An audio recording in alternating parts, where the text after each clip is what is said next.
Good, hello, we're here with Kiko. We're going to do a sort of tutorial so that whether it's someone just starting out, an intermediate user, or a business owner who wants to know a bit about how their campaigns, their page, their performance are doing, if they're set up optimally, well, today we're going to go step by step. There will be some very basic things, but we want to explain the installation and configuration process well.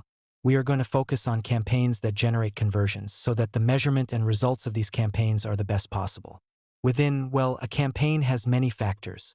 Kiko is joining us. Kiko is the guru of tagging, conversion tracking, and lots of things. Even though gurus have a bad reputation, Kiko is great. He's an excellent person in the PPC community. He helps a ton of people. So, the goal of this talk with him and these demos, this tutorial we're going to do together, is so that you know it's done with good judgment to help you as much as possible. Right, Kiko? Kiko, if you'd like to say hi. Hello. Hi everyone. And I hope this masterclass, this video, is useful to everyone who watches it. Great, thanks.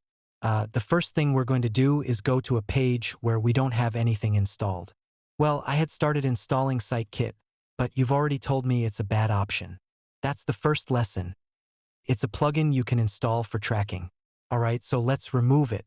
Where's SiteKit? Here it is. Let's deactivate it. So here, and also so people know where to start. Would you start by installing Tag Manager? Is that the first thing we need to do? Logically, for any tracking, the first thing we need to do is install Google Tag Manager, which is a tag management system. From Google Tag Manager, we'll centralize all the tracking, the data capture from our website so we can send it to the platform. In this case, we might see an example for Google Ads, but it could be sent to any platform you want from Google Tag Manager. And to install Tag Manager, what do you recommend? For example, in WordPress, where there are plugins, I recommend either using the simplest method, which would be a header and footer plugin, a plugin that lets you insert scripts into the header, body, or footer of your website, or an advanced plugin that generates a data layer. For example, if we have a site like an online store or a site where we want to capture certain page information, plugins like GTM4WP, GTM for WordPress, or GTM Kit, not to be confused with SiteKit, please, are good because, aside from inserting the Google Tag Manager code itself, they generate a data layer for you. For example, for e-commerce, they generate page information if configured, that valuable data layer that we can then capture with Google Tag Manager and send to platforms through tags. Alright, so let's install GTM Kit, which is a bit less known than GTM for WordPress, which is the third one that shows up. Both are good, but maybe GTM Kit has less complexity, fewer tabs to configure, and it's quite solid and lightweight. Perfect, so we'll install this one, alright? It's ready here. We'd need to enter our container, the container code, which is GTM, right? Yes, so people can see this too. Tag Manager is a free application. Here we just need to create our page. In this case, hold on a second. Let's create our container for our page. I want people to see what creating a container is, the whole process. Exactly, even though it's something very simple, just the HTTP, just the domain, or the name. Yes, that's really just the name. You don't have to put it. You could name it whatever you want. Here you accept below, and up top we say yes to Google Tag Manager. For people who aren't very familiar with it, as I mentioned earlier, it's a tag manager. It's basically a script we insert into the head of our website and the body, and it allows us to manage all the scripts from there, like the metapixel, the GA4 tag, the Google TikTok tag, etc. It's a manager, as the name suggests, a tag manager. Alright, here we've copied our container tag, which starts with GTM-. We come here, paste it, and hit continue. The first option it gives you is whether it includes page, product, and category information. We say yes. This plugin has a very simple setup. Here it asks if you want to share the information, but I never do. I'm that secretive.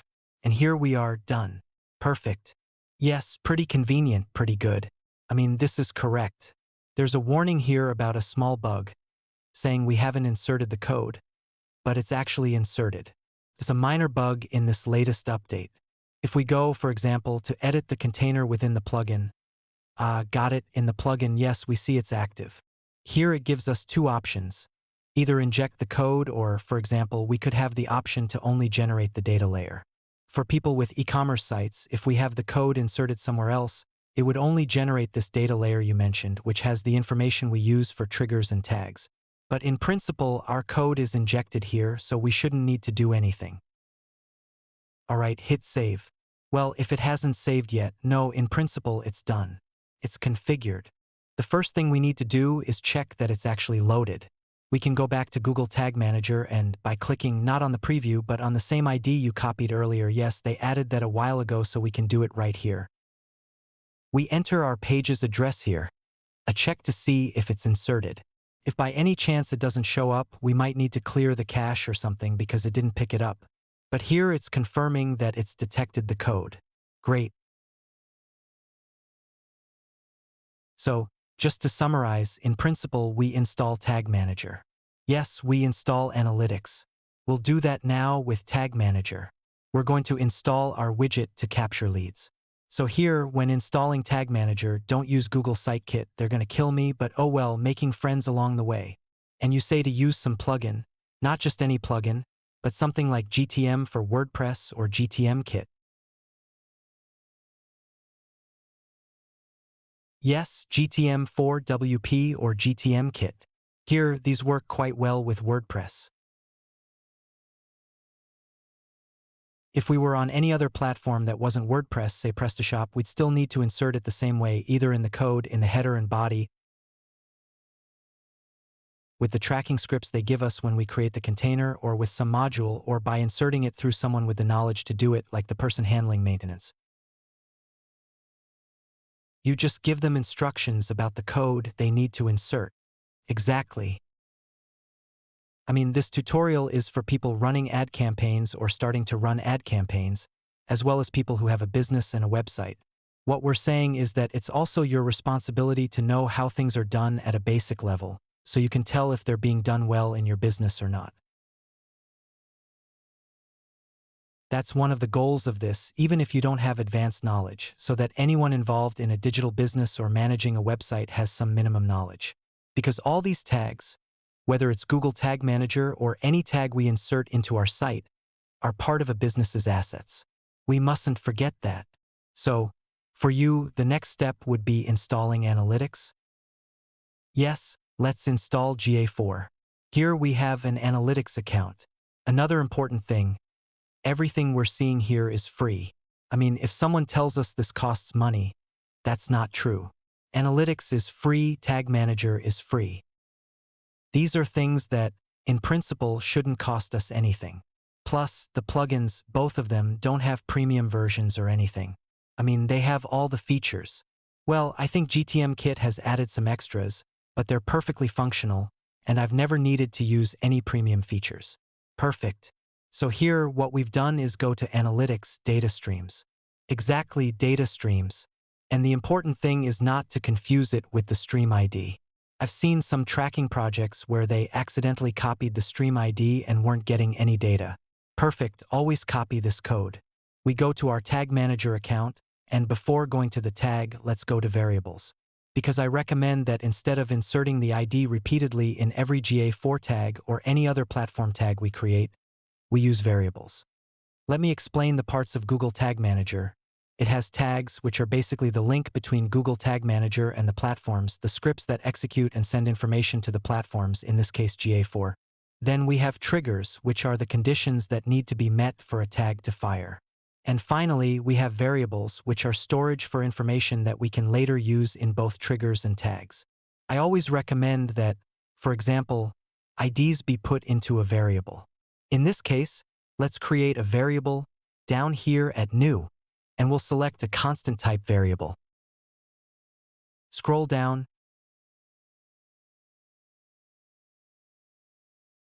Paste the ID here. What do we do with this?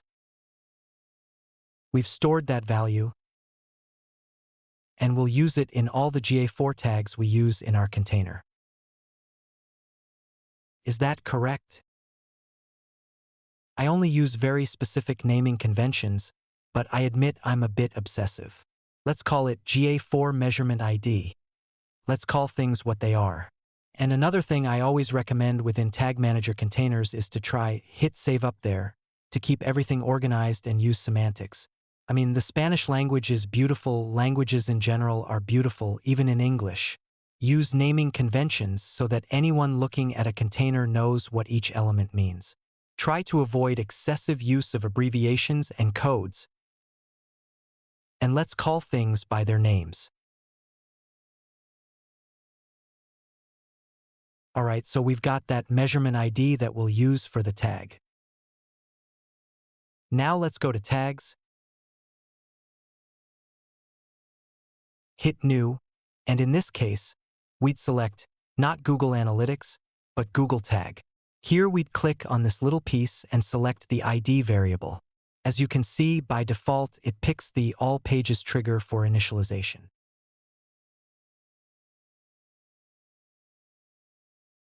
That's the one it should have. Let's name it. What would you call it? A GA4? Well, I'd call it Google Tag. In this case, we didn't have to create a specific trigger because Tag Manager already comes with some default triggers like this one that fires on all pages. Why do we need to activate it on all pages? Because we need our GA4 code, the GA4 tag, to be inserted on all pages to collect all the information.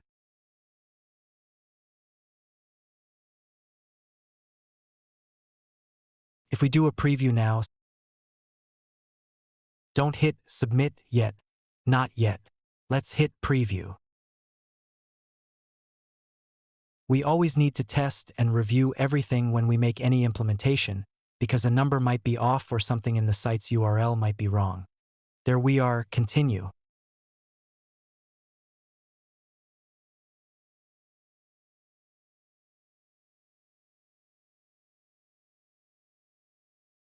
And as we can see, the tag has fired in the center. Let's navigate to another page, and on the side, it should load. Hit F5. Sometimes the debugger has been a bit glitchy lately. It wasn't like that before. Refresh the page. Sometimes it doesn't pick up the debug. You mean here? Yes, there. If the debug doesn't pick up or shows it as crossed out, like the tag isn't inserted, hit F5 to refresh it. But in principle, it's loading fine, it's firing. Good. Once we've confirmed we have the GA4 tag, the next thing we do is create our conversion event. In this case, it'd be users interacting with the chat with widget, right? Let's go to the preview. We're still in preview if it hasn't closed. Yes, here we are. In this case, just to note, I inserted this widget not with Tag Manager but directly into the page, that code. Should we change that? Or what do you think? Actually, I recommend that the widget always be inserted directly if possible, if we have the means and access to the page. Why do I say this? Because some browsers or ad blockers might block Tag Manager, but it's very rare for them to block the page's code. Alright? Got it. So even if it's a tiny percentage, we should try to minimize that loss of data or functionality in this case. Perfect. If we don't have access to the page, we'd insert it with Google Tag Manager. But if we have access to the page and they can insert it, then do it on the page. Alright? So, just to confirm, we're on the page, we have the widget, we have analytics installed. Good. Let's do a preview of the page with Tag Manager. Back to Tag Manager, hit Preview. Yes, run the preview because we're going to see what events or actions fire in our Tag Manager, in our data layer, when we interact with that chat widget. Let's fill out the information. Put in our details, phone, and address. Hit Send. Now let's go back to the preview again in Tag Manager. Here we are. Hit Continue, and as we can see on the right, when we interacted with the page, an event called Chat With was generated. If we click on that event,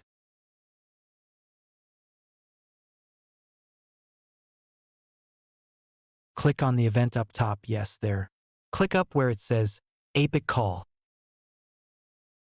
And we see an event was generated with the name Chat With that we saw. That data layer event comes with information we'll use later, for example, for conversions. Because we have the category, the action, the tag, and then we have the name, email, and phone of the user. In principle, for GA4, what we're going to do is use that event as a trigger to send an event to GA4, a lead event, a potential client. Let's copy the event name, which would be chat with. No, not that one, not the action up top, the event. Oh, sorry, here, yes, there, wherever you want to copy it, yes, event. Got it? Copied. Let's go to Tag Manager. Here we are. Go to Triggers, create a new trigger.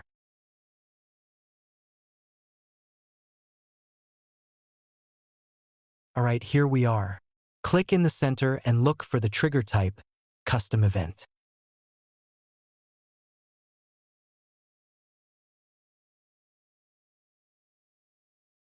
Paste that event. What does this trigger do? When it detects that event firing, it activates the tags. In this case, we're not adding any extra conditions, just that the event fires. Let's name it. What would you call it? Event. Save it. Good, now we have our trigger. As I explained earlier, triggers are the conditions that need to be met to execute a certain type of tag or information we're sending to platforms.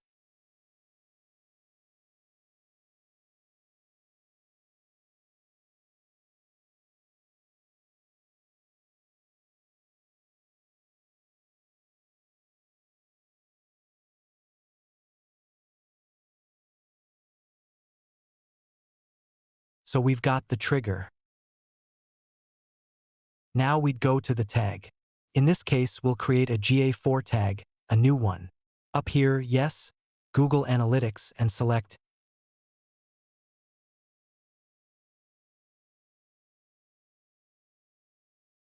GA4 event. For the measurement ID, we'll use the variable we set up earlier. Why is it good to have a constant? Because if we change properties, we only need to change the constant. Great. And in the case of ad accounts, for example, imagine we have 20 conversions in a Google Ads account and we switch accounts.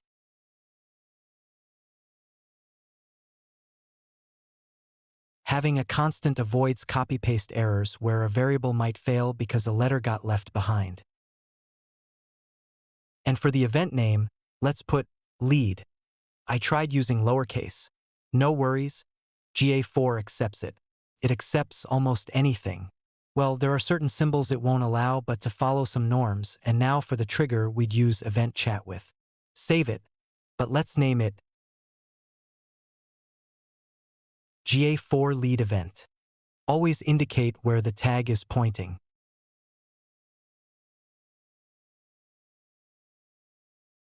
Alright, save it. Yes, saved. Now, every time a user, well, right now it's in a testing environment, but every time a user fills out the chat with form, GA4 will receive the lead event.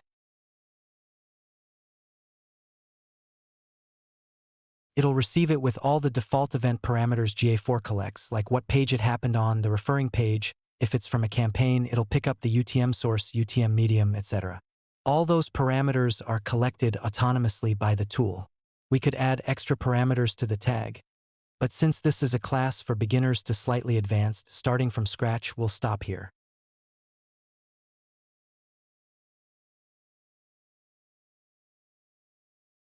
If we hit preview and do a new submission,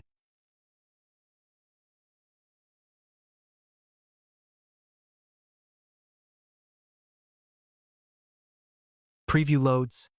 Yes, sorry, here we are. It's loaded. Perfect. Yes, send another one.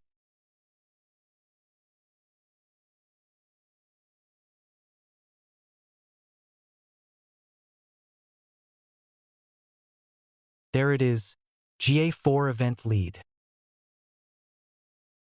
Here we see the GA4 tag fired because it has to fire on all pages. And it also generated the event. If we click on the tag, click where it says chat with. Yes, it shows the name and when it happened. Great, so we're sending an event to GA4. An event we can use as a key event or just for information. GA4, like other platforms such as Google Ads and Meta, is pushing hard for us to send user information whenever a user completes an action or whenever it's available. Personally, in the tracking projects I work on with the people I collaborate with, I don't recommend it as of today. Even though they keep insisting we pass the user data to the platform, why don't I recommend it? Because in the properties I see, every time these options are enabled, there's a lot more unidentified traffic and incomplete reports. On one hand, they ask for user data, but then they don't show you the information in the reports. They have it, but they don't show it to you because you might identify users. It's a bit counterproductive in theory and still not fully polished. For example, with Google Ads enhanced conversions, I do recommend passing user data. But for GA4, at least for now, I don't know if everyone will agree with me, there'll be different theories, but I wouldn't recommend passing user data to my clients or friends. So we'll leave this tag as is and won't work with user data yet. Next, if you're okay with it, let's see how we'd set up a conversion for Google Ads.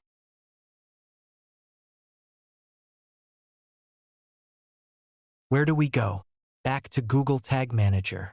Here we are. Go to New in Tags and create a Google Ads. Let's do one thing first. Let's create the conversion ID. Do you have a Google Ads account to test it with? Yes, or if you want, we can use a generic one. No, let's use one we have so people can see everything clearly. I mean, the goal here is for people to see exactly where things come from, so there's no doubt. Alright, let's go to a Google Ads account if you're okay with it, create the conversion, and then configure it with Tag Manager. Here we are in a Google Ads account. Go to Goals Summary. Now let's create a new conversion action.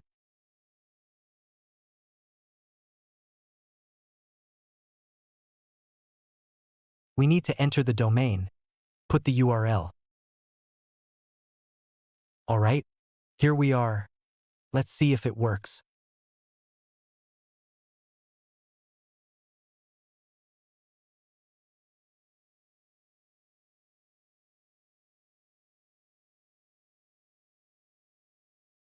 Now we'd select Add a conversion action manually.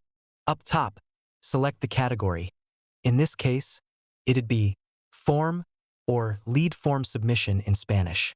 The next step asks if you want this conversion action to be primary or secondary. Yes, let's say it's primary because lead generation is important. The difference between primary and secondary is that it could be a campaign goal reflected as a conversion. For the name, let's put any name. Next, we can assign a generic value to this lead or not assign one. For you, does it matter, or is it better to assign a value? In theory, the ideal thing is to assign a value, yes. I mean, we can estimate it with lead scoring strategies and such, quantifying all actions, even the small ones, within the platform. Perfect, let's put 1, always following a hierarchy of importance. Then the counter, what it's asking is whether it counts all instances or just one if a user fills it out twice. In principle, what would you recommend here? For contact forms, I usually recommend 1. If it's purchases, count all. If someone clicks the email 3 times,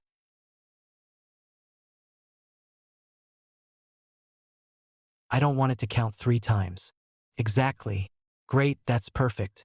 And then here below it says this account has it enabled, that it's managed at the bottom under conversions. What it's saying is that you have enhanced conversions enabled. When enhanced conversions are enabled, it allows that tag to receive user data that you can send from Google Tag Manager. When you configure it in the main conversion settings, configure enhanced conversions, it gives you 2 options. Either set up enhanced conversions via the Google Tag or via Google Tag Manager. In this case, we'll use Google Tag Manager. With this, we'd have the tag created. And now in the top tab, yes, it gives you the different options to insert that tag. We could insert it directly into the code. For example, imagine we have a tag we want to fire when users reach the thank you page. We could insert it in the code, and it fires when they get to the thank you page. But that's not the case here. In this case, we'd select Use Google Tag Manager, which is the third tab. And up top, we see the conversion ID. That conversion ID is the same for all conversions we create in our account. It's a bit like the GA4 measurement ID. We'd have a unique conversion ID, and then below, there's a specific label that's a unique identifier for that specific tag. First, if you're okay with it, Cesar, let's copy the conversion ID, go to Tag Manager, and create a variable. Perfect, let's do it like we did with GA4. Why? So we can reuse it everywhere. New, constant, paste the value, and let's name it GADS conversion ID. The other one was measurement ID, this is conversion ID, calling things by their names. Save. It says invalid input. All right, hit Ctrl plus F5 to see if no, it's not that. Try saving again. Sometimes when you have multiple GTM sessions open, it happens. Create a new one, constant. Here we said GADS conversion ID.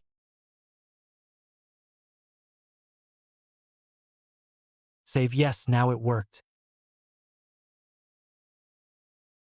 What do we do next? When we start tracking with conversion tags, when we work with Google Ads tags.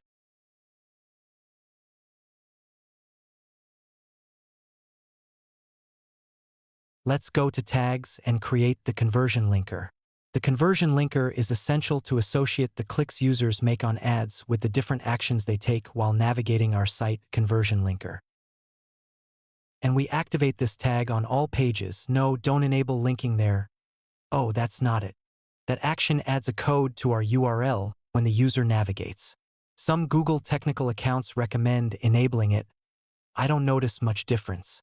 I enable it mostly when I have different domains. That's when I activate it with multiple domains in the same container. Should we activate it? It doesn't hurt. You mean here? Yes, there, enable it on all pages. Exactly, this needs to be on all pages. Save it. Name it Conversion Linker Google Ads first so we know.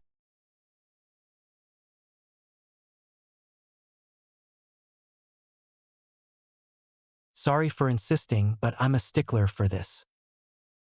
Later, when you find a container with 200 to 300 tags, each with a name, sure, the second column shows the tag type, but it makes it so much easier. You put GA4, and if you have 200, you filter the GA4 ones. If you put Google Ads, that's what you called it. That's why it's important. Often we focus on the goal and don't think it has to be like programming. When it's not documented, you're lost. Let's create the second tag. Yes, it'd be the Google Ads tag. Back in the day, it was always Google Ads remarketing, the remarketing tag, but now they're recommending, and I'd recommend using the Google tag. Yes, the same one we used for GA4. Let's use it for Google Ads. What happens here? We don't put the ID directly. Look at the question mark. All right, here you'd need to put AW- and then the Google Ads conversion ID. And it initializes on all pages. Up top, well, it puts a name by default. It'd be no conversion, but we've put a Google tag, so Google Ads Google tag.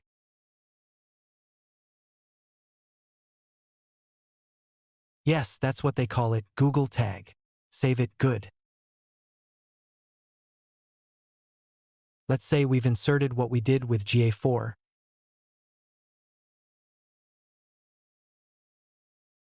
We've inserted the Google Ads tracking on the site on all pages.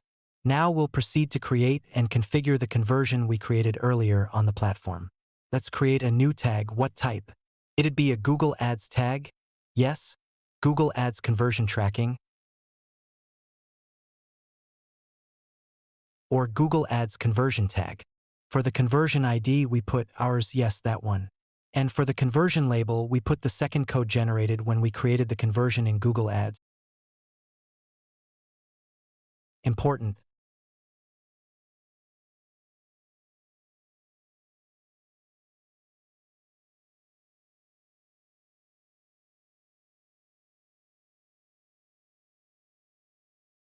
When we copy and paste, sometimes we double-click to select, and there's a dash or something, and it only grabs part of it. Make sure once the tag fires, it's sending to the platform. So here it'd be paste, and here conversion. Here we'd have the option to assign a value from here. You'd already assigned a value, right? Yes, if you assign a value here, since you'd set it to 10, if it doesn't receive this value, it'll default to 10, all right? But we won't dive into that now because it's not relevant. Down below, for the trigger, we'd use the same trigger we created earlier. One trigger can serve to activate tags for different platforms, which would be event chat with. Let's name the tag. Save it.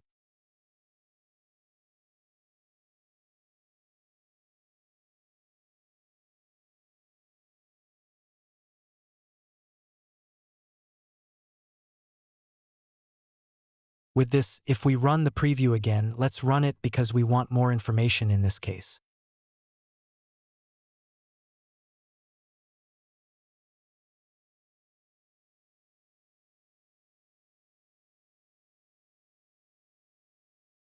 So we're on our page. I'll fill it out again.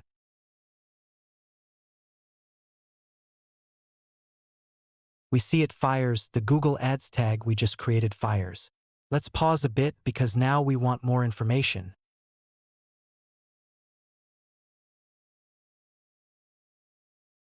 There we are. The fires will remove that, we see the tag fired. On one hand, the GA4 tag fired, the GA4 event fired, the conversion linker tag fired, the Google Ads Google tag fired, and the event fired right when the tag detected the chat with event. If we go to the left sidebar, Cesar, and click through from the first to the last, yes, where it was in the event sidebar, here, go to the first one, hit the next one, from bottom to top, yes, from bottom to top, next. We see that on initialization, the page is loaded because we had it on initialization when we loaded the container, perfect. They fire as we activate them. There's a series of generic events and others we use to trigger conversions. And if we then go up top to the page name, just above the 7, it shows all the ones that fired on that page. But know that they go in a sequential order depending on when the events happen on that page. Great, good. So we've confirmed that both GA4 and Google Ads are receiving the lead conversion. What do we want to do now with Google Ads that I recommended not doing with GA4?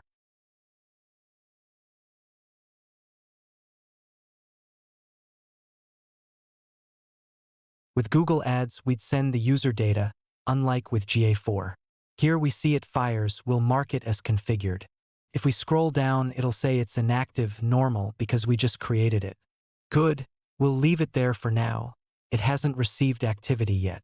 Now let's go back to the Tag Manager preview, don't close the preview. How do we pass information so that this conversion, which is currently normal, receives data as an enhanced conversion, user data?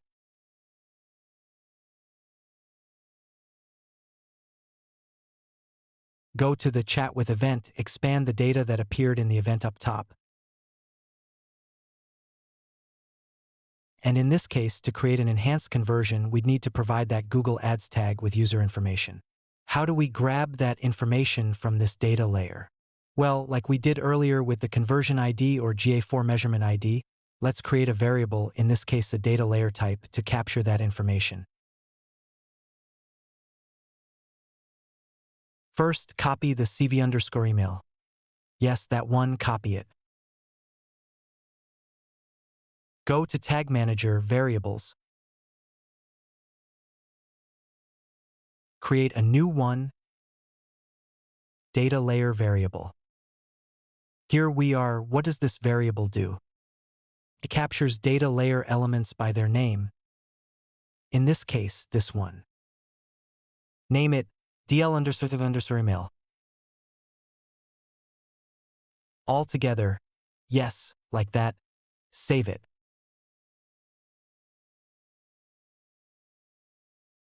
Now do the same with the phone. Go to the preview, copy the phone value. We said data layer.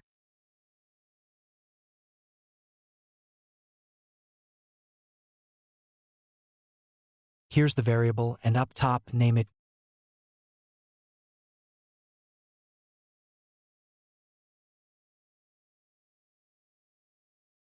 What do we do with this? That data we have in our site's data layer when the event happens, we'd have it available in Google Tag Manager to use with any platform we want. The next thing we'd need to do to pass that data to Google Ads to the Google conversion is create a new, not a new one, sorry, I'm confusing you, a new variable, sorry, data layer, no, a tag, what type? User-provided data, scroll down, user-provided data. Here where it says we have 3 types of user data collection. We could do it automatically. I don't recommend that because it might even grab an email from the page, like an email in the footer or header, and take that one.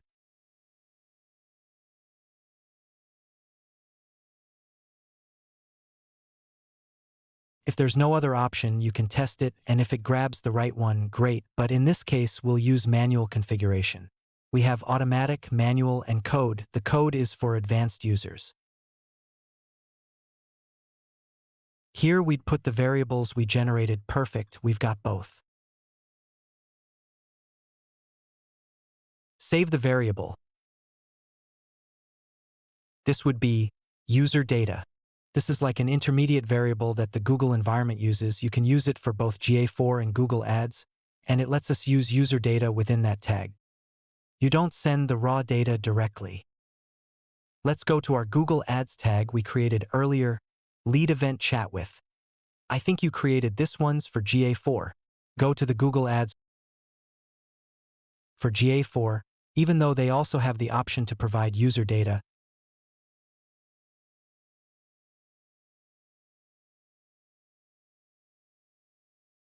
We said we don't recommend it, exactly. Click on the tag and let's configure it. Scroll down. There, in the option that says Include User-Provided Data from your site, click it, expand it, great, and here's the user data variable.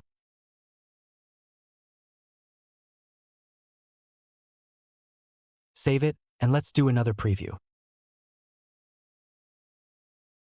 I'm already itching to publish. Don't delete it, you have to be careful. Every time I create something, I publish it.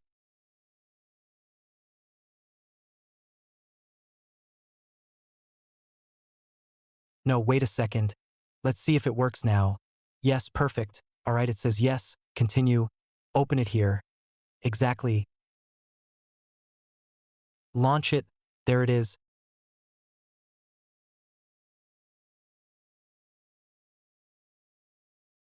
Here we see everything fired.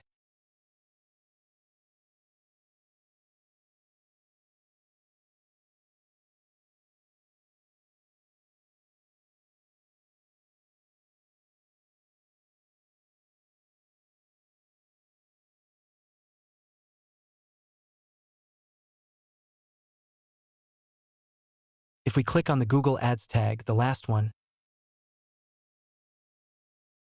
I clicked show by accident up top there, show.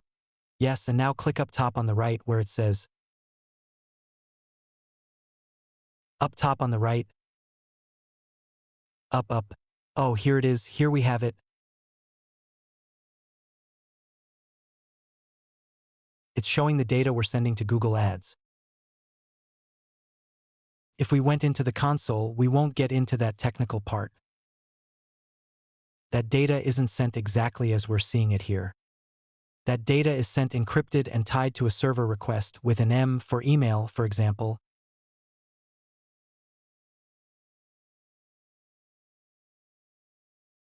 And certain parameters that don't let you see the user data in that request. Here you can see it in the preview, but it's sent that way and configured as enhanced conversions. Let's hit publish to celebrate.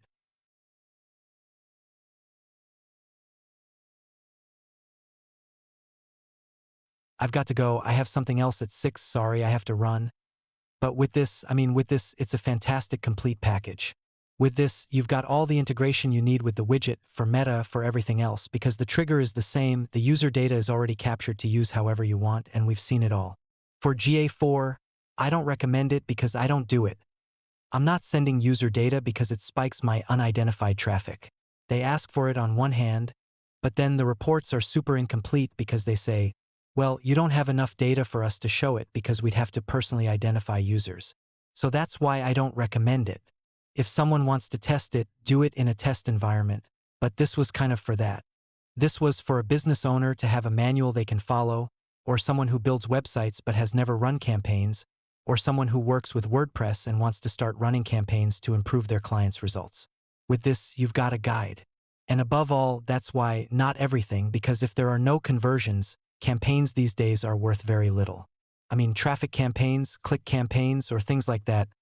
Nah, here you've done your homework.